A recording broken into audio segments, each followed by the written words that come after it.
మన వీడియో వచ్చేసి రొయ్యల పలావ్. ఇది మా అత్తయ్య చేస్తారు, చాలా బాగా చేస్తారు. నాకు మా హస్బెండ్కి చాలా ఇష్టం. ఫస్ట్గా రొయ్యలు అనేవి బాగా క్లీన్ చేసుకుని దీంట్లో ఆనియన్స్, ఆయిల్, పసుపు, మసాలా పొడి, సాల్ట్ వేసుకుని పొయ్యి మీద పెట్టుకోవాలి.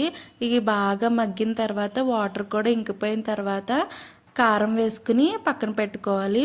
ఇప్పుడు దలసరిగా ఉండే గిన్నె తీసుకుని దాంట్లో 4-5 స్పూన్స్ ఆయిల్ వేసుకుని అలాగే కొంచెం గీ కూడా వేసుకుని బిర్యానీ స్పైసెస్ అన్నీ వేసుకోవాలి.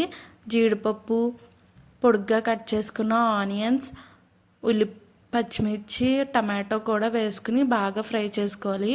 ఇలాగ బాగా పైకి తేలాక కొంచెం ట్రైన్లో ట్రావెల్ చేసినప్పుడు మన ఇంటి ఫుడ్ తింటే అసలు ఆ ఫీలింగే వేరు. అసలు ఎంతమందికి ఇలా ఇష్టమో నాకు కామెంట్ చేసి చెప్పండి.